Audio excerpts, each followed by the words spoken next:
Hi friends, എവർക്ക് ഒരിക്കൽ കൂടി all PSC exam ടിപ്സിലേക്ക് സ്വാഗതം ചെയ്യുകയാണ്. നമ്മളിന്നിവിടെ ചർച്ച ചെയ്യാൻ പോകുന്നത് മാത്സുമായിട്ട് ബന്ധപ്പെട്ട കുറച്ച് ടിപ്സാണ്. അതായത് നമ്മുടെ പരീക്ഷകളൊക്കെ ചോദിക്കാറുണ്ട്, ഇപ്പോൾ ഓപ്ഷനിൽ കുറച്ച് നമ്പർ തന്നിട്ട് അത് 2 കൊണ്ട് ഡിവൈഡ് ചെയ്യാൻ പറ്റുന്ന നമ്പറാണോ, അല്ലെങ്കിൽ 3 കൊണ്ട് ഡിവൈഡ് ചെയ്യാൻ പറ്റുന്ന നമ്പറാണോ, 4 കൊണ്ട്, അതുപോലെ തന്നെ 5 കൊണ്ട്, 6 കൊണ്ട്, 7 കൊണ്ട്, 8 കൊണ്ട്, 9 കൊണ്ട്, 10 കൊണ്ട്, 11 കൊണ്ട്, ഇത്രയും സംഖ്യകൾ കൊണ്ടൊക്കെ ഡിവൈഡ് ചെയ്യാൻ പറ്റുന്ന നമ്പർ ഏത് എന്ന തരത്തിലുള്ള ചോദ്യങ്ങൾ ചോദിക്കാറുണ്ട്. അപ്പോൾ ഈ ഒരു ഭാഗവുമായി ബന്ധപ്പെടുത്തിയിട്ട് PSC പരീക്ഷയിൽ പ്രത്യേകിച്ച് നമുക്കറിയാം, നമ്പർ സിസ്റ്റം എന്ന് പറയുന്ന ഭാഗം നമ്മുടെ സിലബസിൽ കൃത്യമായിട്ട് എടുത്തു പറയുന്നതാണ്. അതുകൊണ്ട് ഹരണസാധ്യത എന്ന് പറയുന്ന ഈ ഒരു ടോപ്പിക് വളരെ ഇമ്പോർട്ടൻ്റ് ആണ്. അപ്പോൾ നമ്മളിവിടെ പരിചയപ്പെടാൻ പോകുന്നത് ഇത്തരത്തിൽ ഓരോ സംഖ്യകൾ നൽകിയിട്ട് അത് ഏതെങ്കിലും ഒരു സംഖ്യ കൊണ്ട് ഡിവൈഡ് ചെയ്യാൻ പറ്റുന്നതാണോ അല്ലയോ എന്നത് എങ്ങനെയാണ് നമുക്ക് വളരെ വേഗത്തിൽ കണ്ടെത്താൻ പറ്റുക എന്നതാണ് ഈ ഒരു വീഡിയോ ക്ലാസ്സിൽ ചർച്ച ചെയ്യാൻ പോകുന്നത്. നമ്മൾ ആദ്യമായിട്ട് പരിചയപ്പെടുന്നത് ഒരു നമ്പർ തന്നിട്ട് അത് 2 കൊണ്ട് ഡിവൈഡ് ചെയ്യാൻ പറ്റുമോ എന്നൊരു ചോദ്യം ചോദിക്കുകയാണ്. വളരെ സിമ്പിളായിട്ടുള്ള ഒരു ഭാഗമാണ്. നമുക്കറിയാം, ഏതെങ്കിലും ഒരു സംഖ്യയുടെ അവസാനത്തെ അക്കം എന്ന് പറയുന്നത് 0 അല്ലെങ്കിൽ ഈ പറയുന്ന 2ൻ്റെ ഗുണിതമോ ആണെങ്കിൽ എന്താണ് ആ നമ്പർ പൂർണ്ണമായിട്ടും എന്തുകൊണ്ട് ഡിവൈഡ് ചെയ്യാൻ പറ്റും, 2 കൊണ്ട് പൂർണ്ണമായിട്ടും ഹരിക്കാൻ പറ്റും എന്ന കാര്യം ഓർത്തിരിക്കുക. ഒരു ഉദാഹരണമായിട്ട് പറയുകയാണെങ്കിൽ, ഇപ്പോൾ 12 എന്ന് പറയുന്ന ഒരു അക്കം എടുത്തിരിക്കുന്നു. അതിൻ്റെ ലാസ്റ്റ് ഡിജിറ്റ് എന്ന് പറയുന്നത്, അല്ലെങ്കിൽ ഒറ്റാമത്തെ സംഖ്യ എന്ന് പറയുന്നത് 2 ആണ് വന്നിരിക്കുന്നത്. അപ്പോൾ അതൊരു ഇരട്ട സംഖ്യയാണ്. അതുകൊണ്ട് നമുക്ക് ഒറ്റയടിക്ക് പറയാൻ പറ്റും ഈ പറയുന്ന നമ്പർ എന്ന് പറയുന്നത് പൂർണ്ണമായിട്ടും 2 കൊണ്ട് ഡിവൈഡ് ചെയ്യാൻ പറ്റുന്ന നമ്പറാണ്. ഇനി 288 എന്ന് നൽകിയിട്ട് ഇത് 2 കൊണ്ട് ഡിവൈഡ് ചെയ്യാൻ പറ്റുമോ എന്ന് ചോദിച്ചാൽ, അവസാനത്തെ, അതായത് ഈ ഒറ്റാമത്തെ സംഖ്യ നോക്കുക, അത് ഇരട്ട സംഖ്യയാണ് നൽകിയിരിക്കുന്നത്. അതുകൊണ്ട് നമുക്ക് ഒറ്റയടിക്ക് പറയാൻ പറ്റും തന്നിരിക്കുന്ന 288 എന്ത് ചെയ്യാൻ പറ്റും, 2 കൊണ്ട് പൂർണ്ണമായും ഡിവൈഡ് ചെയ്യാൻ പറ്റും. ഇനി എത്ര വലിയ സംഖ്യ തന്നാലും, ഇപ്പോൾ 4678 തന്നാലും അതിൻ്റെ അവസാനത്തെ അക്കം എന്ന് പറയുന്നത് ഒരു ഇരട്ട സംഖ്യയാണ്, അല്ലെങ്കിൽ ഒറ്റാമത്തെ സംഖ്യ എന്ന് പറയുന്നത് ഇരട്ട സംഖ്യയാണ്. അതുകൊണ്ട് നമുക്ക് പറയാൻ പറ്റും അതെന്താണ്, 2 കൊണ്ട് ഡിവൈഡ് ചെയ്യാൻ പറ്റുന്നതാണ്.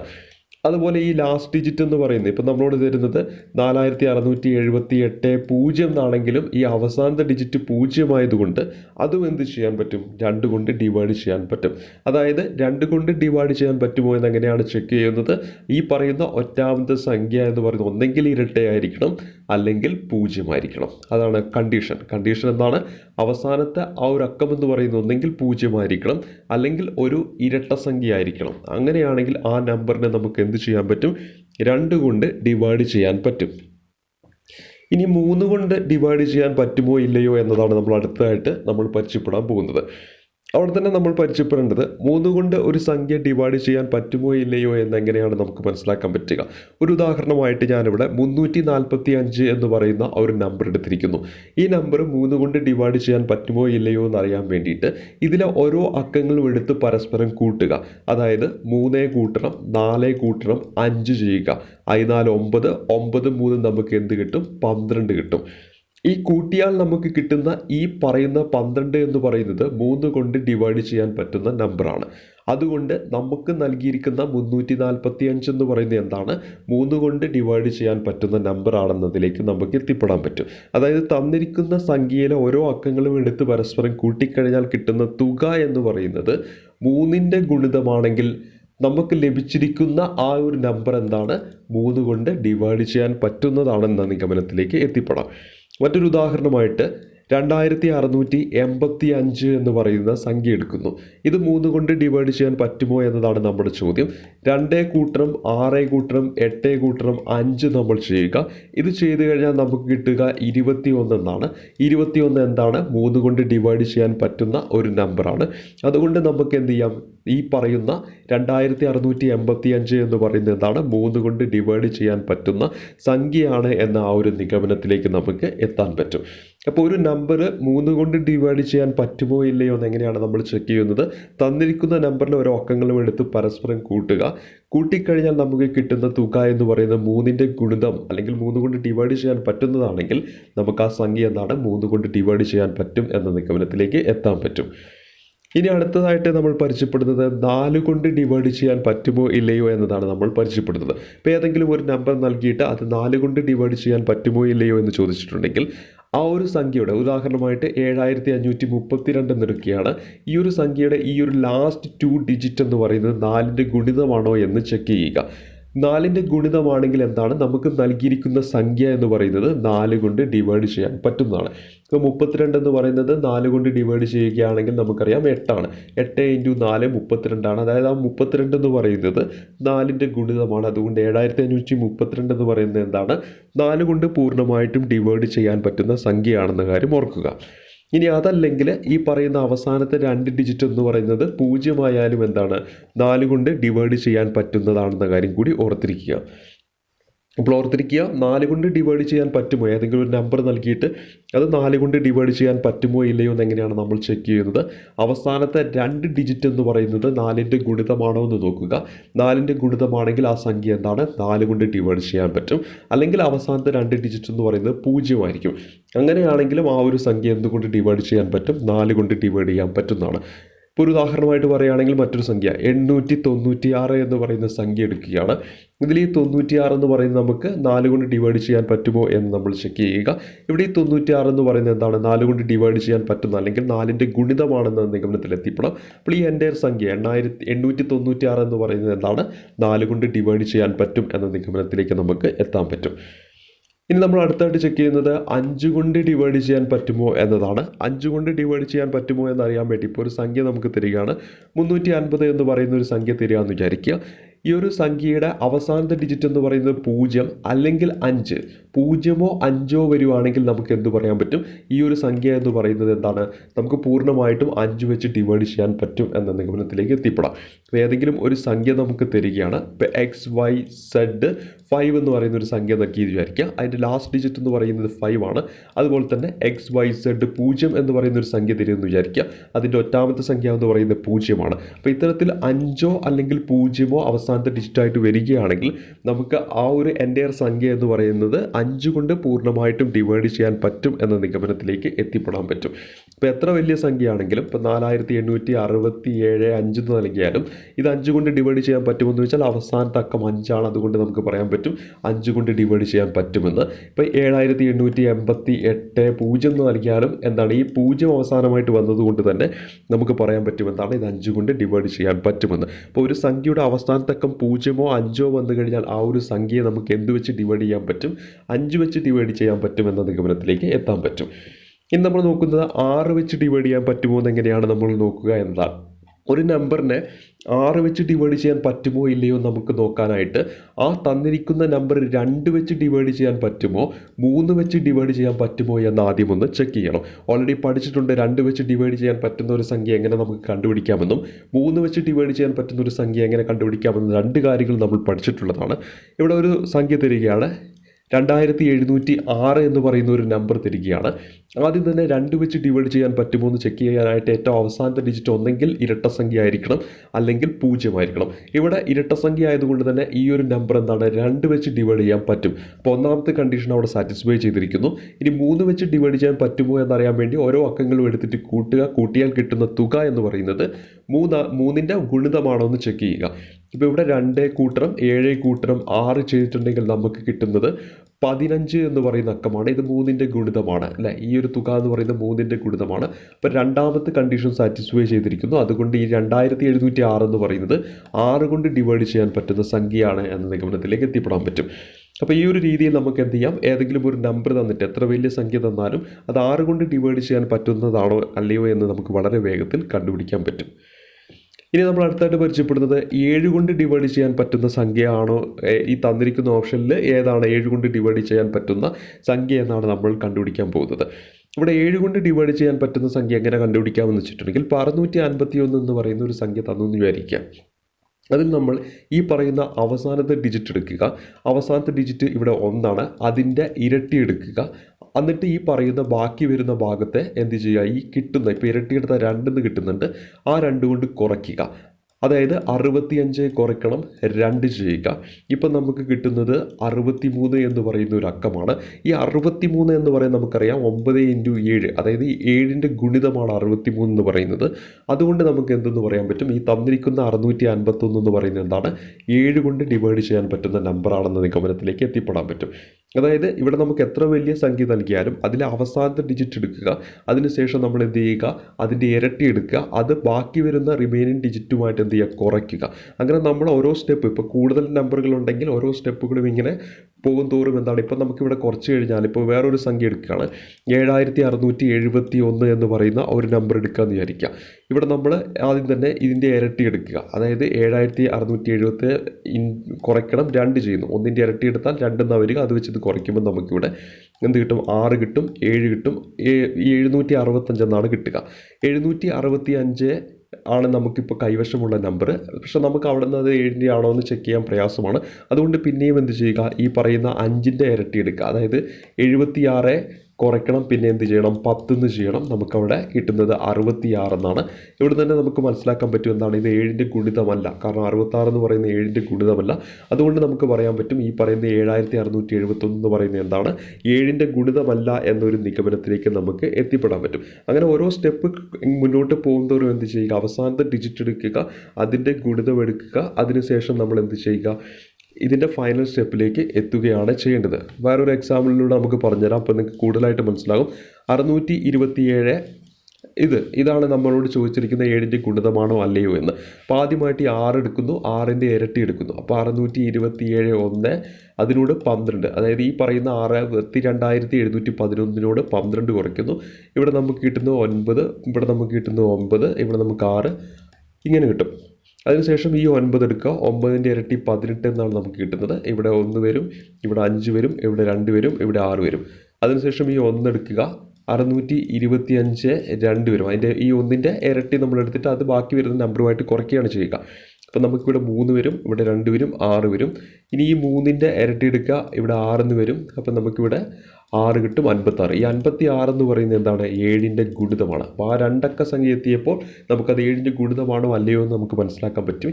അപ്പോൾ 56 7ൻ്റെ ഗുണിതമായതുകൊണ്ട് ഈ പറയുന്ന 627116 എന്ന് പറയുന്നത്, അതായത് 6,27,116 എന്ന് പറയുന്നത് എന്താണ്, ഈ പറയുന്ന 7ൻ്റെ ഗുണിതമാണ് എന്ന നിഗമനത്തിലേക്ക് എത്തിപ്പെടാൻ പറ്റും. ഇത്തരത്തിൽ നമ്മൾ എന്താണ് 2 അക്ക സംഖ്യ എത്തും വരെ അത് 7ൻ്റെ ഗുണിതമാണോ അല്ലയോ എന്ന് മനസ്സിലാക്കിയതിന് ശേഷം നമുക്ക് എന്ത് ചെയ്യാം, തന്നിരിക്കുന്ന ഓപ്ഷനിലെ സംഖ്യകൾ 7ൻ്റെ ഗുണിതമാണോ അല്ലയോ എന്ന നിഗമനത്തിലേക്ക് എത്തിപ്പെടാൻ പറ്റും. ഇനി നമ്മൾ അടുത്തായിട്ട് പരിചയപ്പെടാൻ പോകുന്നത് 8ൻ്റെ ഗുണിതമാണോ അല്ലയോ എന്ന ഒരു ഭാഗമാണ് നമ്മൾ അടുത്തായിട്ട് പരിചയപ്പെടുന്നത്. അതായത് നമുക്ക് ഏതെങ്കിലും ഒരു സംഖ്യ തരികയാണെങ്കിൽ ആ സംഖ്യയുടെ അവസാനത്തെ 3 അക്കം എന്ന് പറയുന്നത് 8ൻ്റെ ഗുണിതമാണോ അല്ലയോ എന്ന് നമ്മൾ ചെക്ക് ചെയ്താൽ മതി. ഒരു ഉദാഹരണമായിട്ട് 6128 എന്നൊരു എക്സാമ്പിൾ നൽകിയിരിക്കുന്നു. ഈ ലാസ്റ്റ് 3 ഡിജിറ്റ് എടുക്കുക, അതായത് 128 എന്ന് പറയുന്നത് എന്താണ്, 8ൻ്റെ ഗുണിതമാണോ അല്ലയോ എന്ന് ജസ്റ്റ് ഒന്ന് ചെക്ക് ചെയ്താൽ മതി. അതായത് ഇവിടെ 1 വരും, ഇവിടെ 8 വരും, 48 വരും, പൂർണ്ണമായിട്ട് ഡിവൈഡ് ചെയ്യാൻ പറ്റും. അതുകൊണ്ട് ഈ 128 എന്ന് പറയുന്നത് 8ൻ്റെ ഗുണിതമായതുകൊണ്ട് തന്നെ 6128 എന്ന് പറയുന്നത് എന്താണ്, 8ൻ്റെ ഗുണിതമാണ് എന്ന നിഗമനത്തിലേക്ക് നമുക്ക് എത്തിപ്പെടാൻ പറ്റും. ഇനി അടുത്തായിട്ട് ഒരു എക്സാമ്പിൾ തരാം. 45,184, അതിൽ ഈ അവസാനത്തെ ഡിജിറ്റായിട്ടുള്ള 184 എടുക്കുക. അത് 8ൻ്റെ ഗുണിതമാണോ എന്ന് ജസ്റ്റ് ഒന്ന് ചെക്ക് ചെയ്താൽ മതി. ഇവിടെ 2 വട്ടം പോവും 16 വരും, 24 എന്ന് പറയുമ്പോൾ 3 വട്ടം പോവും, 8ൻ്റെ ഗുണിതമാണ്. അതായത് 45,184 എന്ന് പറയുന്നത് എന്താണ്, 8 കൊണ്ട് പൂർണ്ണമായിട്ടും ഡിവൈഡ് ചെയ്യാൻ പറ്റുന്ന സംഖ്യയാണെന്ന നിഗമനത്തിലേക്ക് നമുക്ക് എത്തിപ്പെടാൻ പറ്റും. അതുപോലെ ഇനി നമ്മൾ പരിചയപ്പെടുന്ന അടുത്തതെന്ന് പറയുന്നത് 9ൻ്റെ ഗുണിതമാണോ അല്ലയോ എന്നതാണ് നമ്മളിനി അടുത്തായിട്ട് നമ്മൾ പരിചയപ്പെടാൻ പോകുന്നത്. നമുക്ക് തന്നിരിക്കുന്ന ഒരു നമ്പർ, ഇപ്പോൾ 64,125 എന്ന് പറയുന്ന ഒരു നമ്പർ തന്നിരിക്കുന്നു.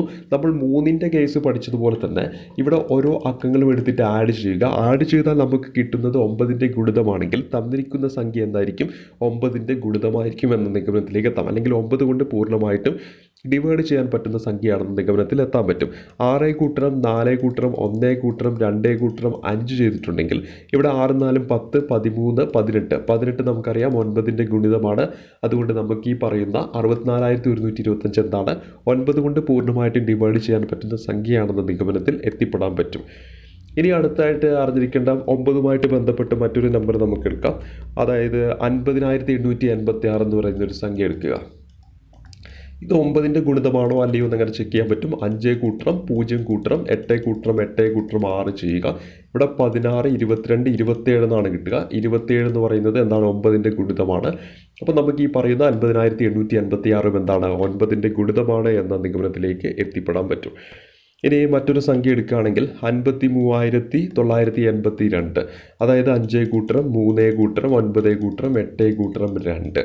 അതായത് നമുക്കിവിടെ 13 8 16 18 18 9 27. 27 എന്ന് പറയുന്നത് എന്താണ്? 9 കൊണ്ട് പൂർണ്ണമായിട്ട് ഡിവൈഡ് ചെയ്യാൻ പറ്റും, അല്ലെങ്കിൽ 9ൻ്റെ ഗുണിതമാണ്.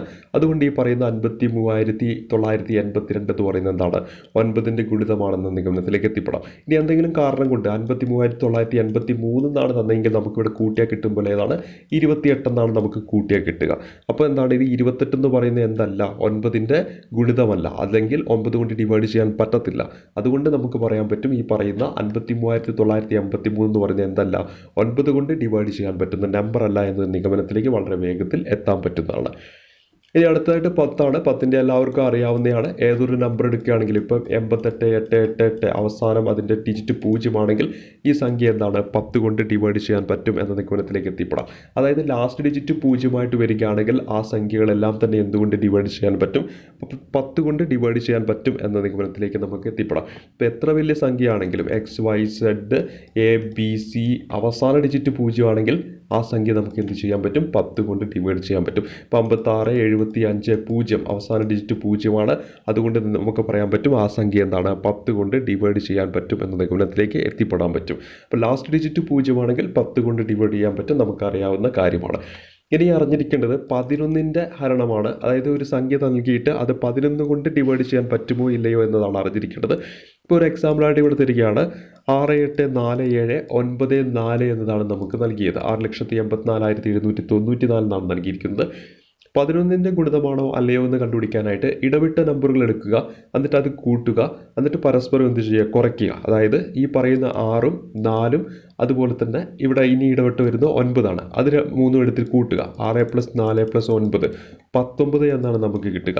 അതിനുശേഷം ഇനി ബാക്കി വരുന്ന ഈ 8ഉം 7ഉം 4ഉം എടുത്ത് കൂട്ടുക. അതായത് 8 + 7 + 4 എന്ന് വരും. 8 7 15 15 4 എന്താണ്? 19 ആണ് കിട്ടിയത്. ഇത് രണ്ടും കൂടെ കുറച്ച് കഴിഞ്ഞാൽ നമുക്ക് 0 കിട്ടും.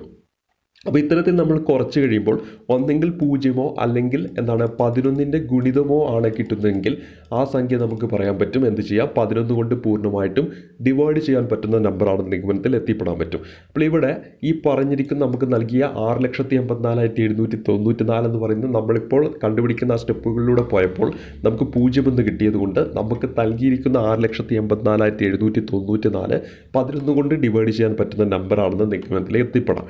മറ്റൊരു എക്സാമ്പിളിലേക്ക് വരാം. വേറൊരു എക്സാമ്പിൾ എന്ന് പറയുന്നത് 72,14,02 ആണ്.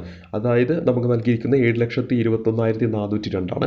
അപ്പോൾ ഇടവിട്ടുള്ള നമ്പറുകൾ എടുക്കുന്നു. 7ഉം 1ഉം 0 എടുക്കുന്നു. 7 കൂട്ടരം 1 നമുക്കവിടെ 8 എന്ന് കിട്ടുന്നു. ഇവിടെ നോക്കുക 2 വരുന്നുണ്ട്, 4 വരുന്നുണ്ട്, 2 വരുന്നുണ്ട്. 2 കൂട്ടരം 4 കൂട്ടരം 2 എടുക്കുന്നു. അപ്പം നമുക്കിവിടെ 4 2 6ഉം 6 2 8 തന്നെയാണ് കിട്ടിയത്. 8 കുറയ്ക്കണം 8 ചെയ്താൽ 0 കിട്ടും. അപ്പോൾ 0 കിട്ടിയത് കൊണ്ട് നമുക്ക് പറയാൻ പറ്റും 7,21,402 എന്ന് പറയുന്നത് എന്താണ്? പൂർണ്ണമായിട്ടും 11 കൊണ്ട് ഡിവൈഡ് ചെയ്യാൻ പറ്റുന്ന നമ്പറാണെന്ന നിഗമനത്തിലേക്ക് എത്തിപ്പെടാൻ പറ്റുന്നതാണ്. ഇനി മറ്റൊരു എക്സാമ്പിളായിട്ട് നമുക്ക് പറയാം 10,835 എന്നെടുക്കുക. അതായത് നമുക്കിവിടെ തന്നിരിക്കുന്ന 10,835 എന്ന് പറയുന്ന നമ്പർ 11 കൊണ്ട് ഡിവൈഡ് ചെയ്യാൻ പറ്റുമോ ഇല്ലയോ എന്നാണ് നമ്മൾ ചെക്ക് ചെയ്യാൻ പോകുന്നത്. അപ്പോൾ ആദ്യം ഇടപെട്ടിട്ടുള്ള 1 8 5 നമ്മൾ എടുക്കുന്നു. 1 കൂട്ടരം 8 കൂട്ടരം 5 എന്ന് പറയുന്നത് എന്താണ്? 14 എന്ന ഉത്തരത്തിലേക്ക് എത്തിപ്പെടാൻ പറ്റും. 0ഉം 3ഉം എടുക്കുന്നു. നമുക്കറിയാം 0 കൂട്ടരം 3 ചെയ്തിട്ടുണ്ടെങ്കിൽ 3 ആണ് കിട്ടുക. ഇത് രണ്ടും കൂടെ കുറയ്ക്കുന്നു, 11 കിട്ടുന്നു. 11 എന്ന് പറയുന്നത് 11ൻ്റെ മൾട്ടിപ്പിൾ ആണല്ലോ. അപ്പോൾ തന്നിരിക്കുന്ന 10,835 എന്ന് പറയുന്നത് എന്താണ്? 11 കൊണ്ട് പൂർണ്ണമായിട്ട് ഡിവൈഡ് ചെയ്യാൻ പറ്റുന്ന നമ്പറാണെന്ന നിഗമനത്തിലേക്ക് എത്തിപ്പെടാൻ പറ്റും. ഇനി ഇതേ സമയത്ത് ഈ 5ന് പകരം 6 ആണ് നൽകിയിരുന്നെങ്കിലോ? നോക്കുക, 6 ആണ് നൽകിയിരുന്നെങ്കിൽ ഇവിടെ എത്ര വരും? 15 എന്നാണ് വരിക. 15 കുറയ്ക്കണം 3 ചെയ്തിട്ടുണ്ടെങ്കിൽ നമുക്ക് അവിടെ കിട്ടുന്നത് എത്രയാണ്? 12 എന്നാണ് കിട്ടുക. ഈ 12 എന്താണ്? 11ൻ്റെ ഗുണിതമല്ല. അതുകൊണ്ട് നമുക്ക് പറയാൻ പറ്റും 10,836 എന്ന് പറയുന്നത് എന്തല്ല? 11 കൊണ്ട് ഡിവൈഡ് ചെയ്യാൻ പറ്റുന്ന നമ്പറല്ല എന്ന നിഗമനത്തിലേക്ക് എത്തിപ്പെടാൻ പറ്റും. അപ്പോൾ ഇത്തരത്തിൽ ഇടപെട്ടിട്ടുള്ള നമ്പറുകൾ എടുത്തിട്ട് അവയുടെ തുക കാണുക, എന്നിട്ട് പരസ്പരം എന്ത് ചെയ്യുക? രണ്ട് തുകകളും കുറയ്ക്കുക. കുറയ്ക്കുമ്പോൾ നമുക്ക് കിട്ടുന്നത് 0 അല്ലെങ്കിൽ 11ൻ്റെ ഗുണിതമാണെങ്കിൽ തന്നിരിക്കുന്ന ആ സംഖ്യ എന്ന് പറയുന്നത് എന്താണ്? ഈ പറയുന്ന എൻ്റെ സംഖ്യ എന്ന് പറയുന്നത് 11 കൊണ്ട് പൂർണ്ണമായിട്ടും ഡിവൈഡ് ചെയ്യാൻ പറ്റുന്ന നമ്പറായിരിക്കും. അത് കിട്ടുന്നില്ല എങ്കിൽ നമുക്ക് പറയാൻ പറ്റും അത് 11 കൊണ്ട് ഡിവൈഡ് ചെയ്യാൻ പറ്റുന്ന നമ്പർ അല്ല എന്ന നിഗമനത്തിലേക്ക് എത്തിപ്പെടാൻ പറ്റും. നമ്മളിവിടെ പരിചയപ്പെട്ടത് വളരെ പ്രധാനപ്പെട്ട ഒരു ടോപ്പിക്കാണ്. പ്രിലിമിനറി എക്സാമിനേഷനിൽ ഇതിൽ നിന്നൊരു ചോദ്യം നമുക്ക് പ്രതീക്ഷിക്കാവുന്നതാണ്. ഹരണസാധ്യത എന്ന് പറയുന്ന ടോപ്പിക്കാണ് നമ്മൾ പരിചയപ്പെട്ടത്. അതായത് തന്നിരിക്കുന്ന നമ്പർ 2 കൊണ്ടും 3 കൊണ്ടും 4 കൊണ്ടും അങ്ങനെ 11 വരെയുള്ള സംഖ്യകൾ കൊണ്ട് ഡിവൈഡ് ചെയ്യാൻ പറ്റുന്നതാണോ അല്ലെങ്കിൽ ഏതൊക്കെയാണ് അതിൽ പറ്റാത്തത് എന്ന തരത്തിലുള്ള ചോദ്യങ്ങൾ ചോദിക്കാം. അവിടെ നമുക്ക് ഈ ഒരു രീതി ഉപയോഗിച്ചുകൊണ്ട് വളരെ എളുപ്പത്തിൽ നമുക്ക് കണ്ടുപിടിക്കാൻ പറ്റുന്നതാണ് തന്നിരിക്കുന്ന നമ്പറുകൾ ഈ പറയുന്ന ഓരോ അക്കങ്ങൾ കൊണ്ട് ഡിവൈഡ് ചെയ്യാൻ പറ്റുന്നതാണോ അല്ലയോ എന്ന്. ഇപ്പോൾ ഇവിടെ നമ്മൾ പരിചയപ്പെട്ടത് ഹരണസാധ്യത എന്ന് പറയുന്ന ടോപ്പിക്കാണ്. മാത്സിൽ വളരെ ഇമ്പോർട്ടൻ്റ് ആയിട്ടൊരു ടോപ്പിക്കാണ് ഇന്ന് നമ്മൾ പരിചയപ്പെടുത്തിയത്. ഇപ്പോൾ കൂടുതൽ മാത്സ് ടോപ്പിക്കുകളും മറ്റ് ടോപ്പിക്കുകളൊക്കെ ആയിട്ട് നമുക്ക് വീണ്ടും കണ്ടുമുട്ടാം. അതുവരേക്കും താങ്ക് യു.